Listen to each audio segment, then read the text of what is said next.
Hi everyone, my name is David Gonzalez. I'm with Film Out San Diego. We're here with a movie. My Brother's Killer. Okay, awesome. So I'm actually going to hand it off to one of our interns because he watched this documentary and he was fascinated by it and he has so many questions for you and he's going to dissect everything. So let me hand it over to Charlie. Thank you so much for being with us. I'm Charlie. I'm an intern here at Film Out, and let's get started. First off, I felt like watching so many documentaries, this featured so many beautiful B-roll visuals and photos that help contextualize the faces and places seen in the doc. How challenging was it putting together B-roll, and what was that process like? So you'll have to move that mic over there to our editor. Repeat the question again. About B-roll, working with B-roll. What was that challenge like to get B-roll going from the 90s to today? Well, we were lucky that a lot of the B-roll, especially of Billy, just walking, that was from an old porn. So strangely, you don't get many porns that have 10 minutes of somebody just wandering the streets, but that's what we had. So that came in handy. Also, Mark Rabins, Billy's former boyfriend, had a treasure trove of photographs, literally like boxes of slides that I forced him to dig out of his closet.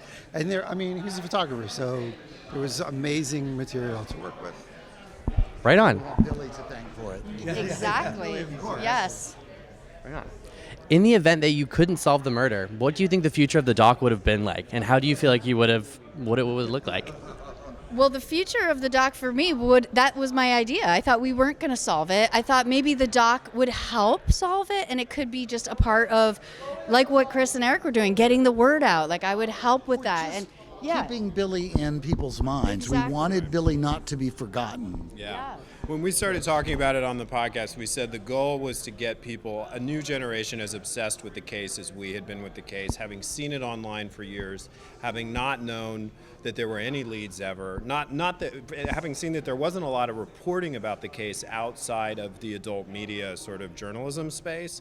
We wanted to really amplify that, and I feel like it all came together. And none of us realized we were becoming obsessed with the case right at the 30th anniversary of the murder. It was like a cosmic moment for all of us. I think it was Billy. Aw. Well, and just to say, this is the podcast right here. Eric Shaquin and Christopher Rice, without whom, their work putting the podcast together and getting the word out, as you see in the film, you'll see how it all comes together. But really what they did was what this film sort of centers around, how it all brought me to them, brought us together here. So, yeah. What were those first feelings and reactions like to the idea that Jeffrey Dahmer could have been involved in this story? What was that initial feeling? Let's get. I was so unhappy. I was so unhappy because what I thought when our episodes of the podcast generated that lead. And while I think it's a credible lead, I think what we know today is that the individual didn't actually see Jeffrey Dahmer. They saw someone who looked very much like Jeffrey Dahmer in the bar.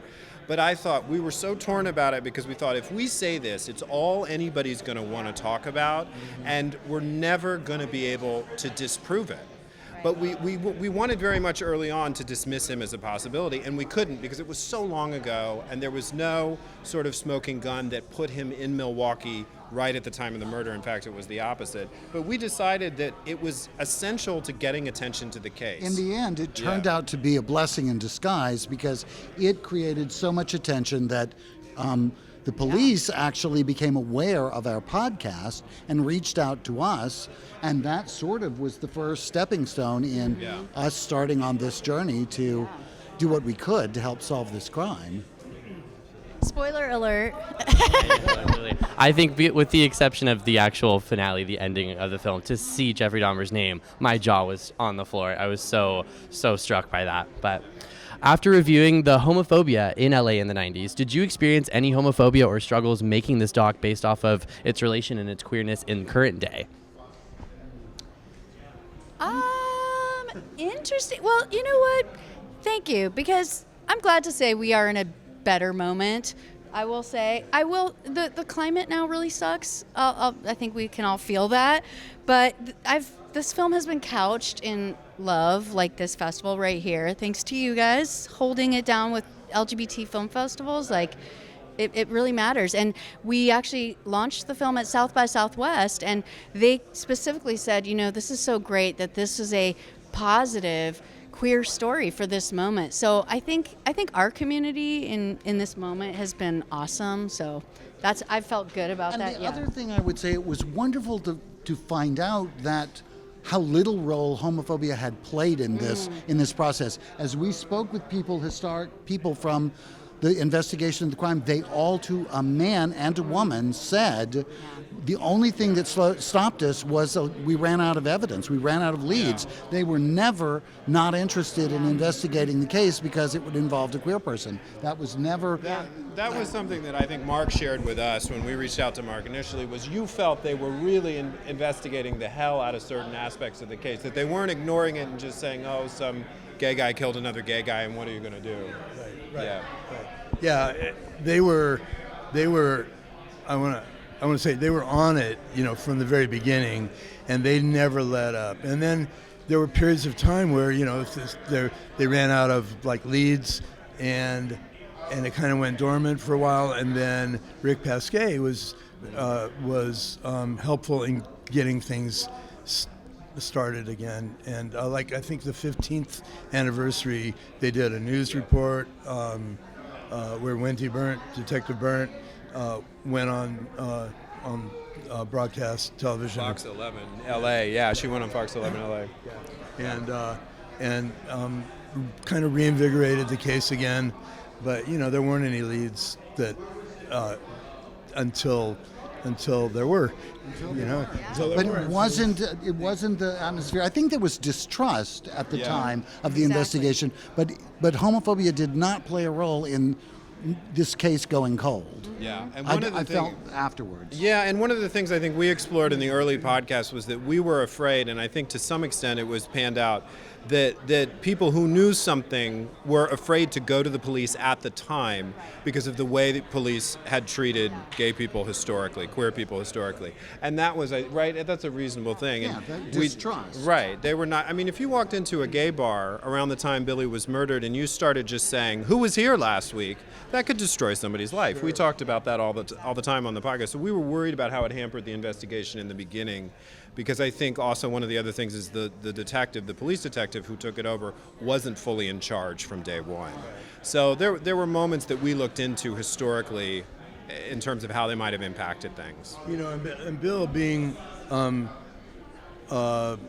unidentified initially because what they found, they didn't have any way to identify him. They were looking in the neighborhood where he was found. They talked to a lot of the street sex workers and the drag queens that were out there on the boulevard, and they kind of led the police down a certain trajectory that wasn't accurate until about a week after the murder. And they say murders are solved in the first 48 hours mostly. So if you go too far out, then it becomes harder to get evidence. And I'm like, we were talking about this earlier. I was being the boyfriend. I was the lead suspect for 33 years, and if they had arrested me, then their investigation would be over. There would be nothing. We wouldn't be here today. So thank God for good police work, and Rachel. Thank God for Rachel. And Dion and you. Yeah. And John Lindner. John Lindner and all of the people who Lindner. came together. Yeah. And Wendy too. We have pretty much everyone to thank, and I've always felt like this has been, as you said, like a cosmic almost confluence, because the 30th anniversary was this moment we all happened to be thinking about it, and really without any of these pieces, it wouldn't have happened. Something Eric figured out the other night is that we are actually here tonight, I can't speak for everyone, because of a trip to San Diego. Because in 2019, I came down here and we were considering starting up another podcast, and some friends forced me to go to a live recording of a podcast called My Favorite Murder. And that got me into and I thought, wow, these are just two people talking about the cases that obsess them. They're not chasing headlines, they're not chasing trends. And so we started our podcast kind of along that model. In fact, somebody called it My Gavorite Murder, in the beginning. And Eric was the one who suggested we watch I'll Be Gone in the Dark by about Michelle McNamara's obsession with the Golden State Killer. And we watched that and we thought, what case is out there that we feel is being ignored that we could get as obsessed with as Michelle got with the Golden State Killer? And that's when we started talking about Billy. And then you were obsessed around the same time, and you called. And then we discovered that we knew Mark through the community already. I mean, it was just, we all came together and something amazing happened. It was really And then the amazing. police reached out Yeah. to us, which Yeah. was maybe still the most amazing part of all of this to me. We didn't even believe it was them. Yeah. And when I was working on it, it was so. I mean, I get goosebumps hearing this because we might have been starting at the exact moment without any idea either cared. And when I heard your podcast, it was actually because of the guy in the gay adult movies, Mickey Ski, who was like, Rachel, have you heard this podcast? It just came out. And that's so weird because you've been obsessed with this for like the last 2 years. And I was like, there's someone else obsessed right now? What? And then I get this email, and the director of Circus of Books wanted to. I knew Circus of Books. I'd watched it. I'd recommended it to all my friends, and I was like, oh my God. It was like things are coming together because our greatest fear was that no one would pay attention, right? I think that was our We greatest didn't fear. want Billy to be ignored. Yeah.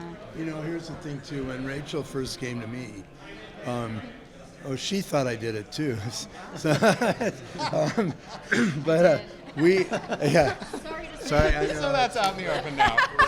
It's always the boyfriend. But it was during COVID, and we went. She met with me at, what was it, Chivas, I think? Or Yeah, I met in a public place because I had a few conversations with some people who were like, if this guy is out on the loose and your parents knew him this whole time and he might have, I mean, I hate to say this, Mark, but like, you might have killed somebody, you know, so you're like, so, yeah. And so then she brings out her tape recorder and says, do you mind if I record our conversation? Which, if I was going to kill her, it would be on tape. But I told her, I said, look, I will do everything I can to help you with your film, but you have to promise me two things. One, you have to get all the facts straight, because back in the day, the press, was all the gay press, and they would misquote, and they got a lot of stuff wrong. And for better or worse, the Homicide didn't want any press because they didn't want to give away any information to whoever might have done it. So I don't know if that hurt or helped the case, but I said, okay, so you have to make sure that everything is accurate about your film. And then the other thing is you have to promise me that it's not going to be a film about a gay porn star.